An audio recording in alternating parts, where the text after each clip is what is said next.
Hello, everybody, and welcome to another episode of What's Your Birthday Mashup. Today is July 3rd, and I'm really excited to tell you what your birthday mashup is. For those of you who celebrate, happy birthday! Your birthday mashup for today is Actually Romantic from The Life of a Showgirl and My Boy Only Breaks His Favorite Toys from the Torture Poets Department. But if you combine the two songs together, you will get The Romantic Boy Breaks His Favorite Toys. I'm talking about Matt Healy here. Matt Healy has been Taylor's ex-boyfriend since the Eras Tour. And now that Taylor has found a new man named Travis Kelce, today is the day they finally get married, which debated to be at Madison Square Garden, which happened to be a no-phones policy during their marriage. There could have been a policy that says you gotta bring your phone with you. And ever since the Knicks got their victory after more than 5 decades, they finally got their celebration, they got their parade, and George Daniel, on the other hand, with Charlie XCX. Charlie XCX is finally with Matt Healy. They're both British, by the way. Matt Healy has been Charlie's boyfriend since then.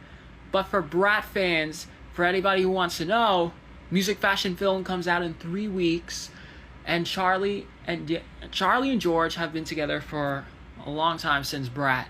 And Brat fans of Charlie fans have been saying to Taylor that they should fuck off, right? They should tell him fuck off, and Taylor should say the same thing, because fans have been discussing the rumors about Charlie XCX and Taylor Swift between Actually Romantic and Sympathy Is a Knife, which I don't understand, because the rumors are not true.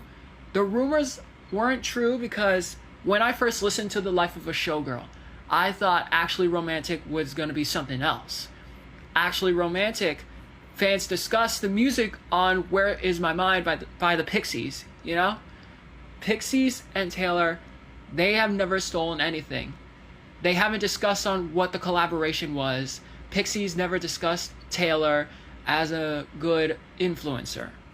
And fans were discussing how tacky Taylor was during The Life of a Showgirl since its release. Not only since its release, but it's been 9 months since this day The Life of a Showgirl was released. So how many times we've seen the third Friday? Friday being the third day. October 3rd was on a Friday since Showgirl's release. April 3rd was 6 months to this day. And today, July 3rd, happens to be 9 months release. So, if we get January to add the conversation, we would have gotten 4 times. But instead we got 3 in honor to celebrate The Life of a Showgirl. And speaking of Showgirl, we're not going to discuss the fact that Brat has been universally praised for its EDM sound, right? Kiss All the Time was very different. Endless Summer Vacation was different. Everyone else was very different between music and collaborators. Longtime producers, longtime songwriters, solo songwriters. But the fact that Actually Romantic is a pop punk song compared to Where's My Mind, which, by the way, was from the Attention Tour. It's been covered by Miley. And speaking of Miley, I found out that my cover albums, Plastic Hearts and Something Beautiful, are finally out on YouTube. Finally on my YouTube channel after so long. You guys have been waiting for it. You finally gave me the right choice. And I am almost finished with my music video for Plastic Hearts. I only have 1 choreography version and 3 lip sync versions that I have to go through. And one of the things that I wanted to go for was to upload my music videos and premiere them on my YouTube channel as well, which will happen next week. Plastic Hearts, Something Beautiful. Last week I dealt with Jazz and A Night at the Opera. Jazz had its one takes during the spotlight.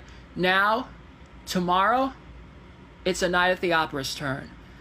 And speaking of A Night at the Opera, classic album, iconic for Bohemian Rhapsody, should have been iconic for Something Beautiful, too. And then after this week, I finally get to write my songs again. Finally, for the 3rd studio album, Meet Me Behind the Mall, which was inspired by the aesthetics of Plastic Hearts. It's a hard rock album, no synths, no synthesizers, no strings. There's nothing between the previous two albums, In the Trees and In the Weeds, and Meet Me Behind the Mall.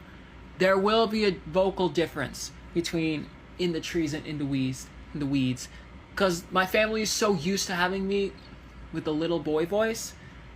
It's theatricality. This one is not theatrical as it used to be. You know? This is gonna have a lower register for all the songs. No high notes, no falsettos, no nothing from here. No Viva La Vida, no Billy Joel, just pure classic rock. Pure classics. It's timeless. You might not know the difference between the first two albums and Meet Me Behind the Mall. And for anyone who is a smiler, let me know what your favorite song from Plastic Hearts is, and let me know what your favorite song from Something Beautiful is. And make sure you listen to my 2 cover albums, and let me know which one you want to listen to first. I'm really excited because it just came out at midnight, which everyone was supposed to watch. No one expected my covers to be this hard. It was a rock record and a cinematic art experience. Rock and visuals are different from each other, so you'll hopefully understand the difference between Plastic Hearts from the beginning of the decade and Something Beautiful from last year. Could it be the album's Bohemian Rhapsody? Find out. And remember, The Life of a Showgirl has 12 songs. The Tortured Poets Department has 31 songs. Everyone has a birthday mashup. What's yours? And that is how Boo sees it.